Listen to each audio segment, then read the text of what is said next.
अभी ओवैसी साहब हंस रहे हैं। ओवैसी साहब, मैं भी थोड़ा साइकोलॉजी पढ़ा हूं, विज्ञान का विद्यार्थी हूं। फिर मैं फर्क समझाता रहा हूं। जो बड़े कटाक्षमय तरीके से ओवैसी साहब हंस रहे हैं, इसलिए अभी ओवैसी साहब हंस रहे हैं। ओवैसी साहब, मैं भी थोड़ा साइकोलॉजी पढ़ा हूं, विज्ञान का विद्यार्थी हूं। फिर इनके मन में है कि आपने बदल कर रख दिया। मान्यवर, मैं कहना चाहता हूं, हमने राजद्रोह की जगह देशद्रोह की स्थिति रखी। अब ये देश आजाद हो चुका है, लोकतांत्रिक देश है। शासन की टीका तो कोई भी कर सकता है, किसी को भी करने का अधिकार है।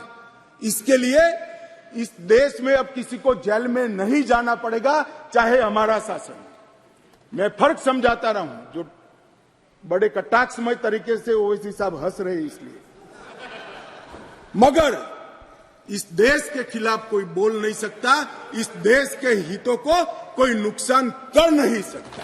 इस देश के झंडे, इस देश की सीमाएं, इस देश के संसाधनों के साथ अगर कोई खिलवाड़ करेगा तो निश्चित रूप से उसको जेल में जाना, और जेल में जाना चाहिए। मानिए, ये हमारी सरकार का ट्रस्ट है। इस देश की सुरक्षा किसी भी की सुरक्षा से सबसे ऊपर होनी चाहिए, सुप्रीम होनी चाहिए, सबसे पहले राष्ट्रपति। इसलिए जो लोग राजद्रोह हटाकर हम देशद्रोह की धारा लाए हैं, इनको अपने विचारों के कपड़े पहनाने का प्रयास करते हैं। इसलिए मैं इस पर डिटेल में बात करता हूं। मान्यवर, आईपीसी 124C, उसमें शब्द प्रयोग था सरकार के खिलाफ की गई बात। मेरी बात ध्यान से सभी सदस्य सुने। अंग्रेजों ने बनाए हुए कानून में लिखा था 124C, सरकार के खिलाफ की गई बात।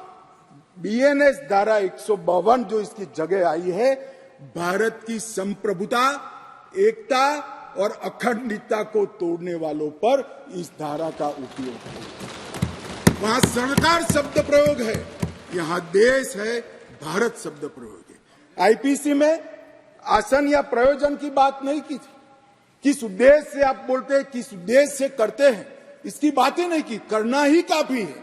हमने इसमें देशद्रोह की डेफिनेशन में आशय की बात करी है। उसका उद्देश्य क्या है, उसका आशय क्या है, इसका महत्व है। अगर उद्देश्य देशद्रोह का है तो इसको कठोर से कठोर दंड मिलना चाहिए, और उद्देश्य अगर शासन का विरोध करना है तो उसको दंड नहीं मिलना चाहिए। उसको वाणी स्वतंत्रता का अधिकार है। अब घृणा और अवमानना, शासन की अवमानना, शासन की घृणा करना, तिरस्कार करना, इसको हटाकर हमने शब्द प्रयोग क्या किया है, सशस्त्र विद्रोह, विध्वंसक गतिविधियां और अलगाववादी गतिविधियां शब्द प्रयोग। और अगर कोई कहता है सशस्त्र विद्रोह, बम धमाके, गोलीबारी और विध्वंसक प्रवृत्ति करने के बाद भी कोई जेल में नहीं जाना चाहिए, तो मैं इस विचार से इत्तेफाक नहीं रखता हूं। ये जेल में जाने ही चाहिए, सजा होनी ही चाहिए। इस देश में किसी को यह अधिकार नहीं मिलता। मान्यवर, मैं इसलिए कहता हूं कि कुछ लोग ये नए इनिशिएटिव को अपना कलर देने का प्रयास कर रहे हैं, मगर आपका कलर, आपकी सोच, आपके विचार, आपकी नजर आपको मुबारक हो। हम तो संविधान की स्पिरिट को लेकर आगे चलने वाले लोग हैं। देश के खिलाफ जो कुछ करेगा उसको जरूर सजा होगी, ऐसा कानून में होना चाहिए।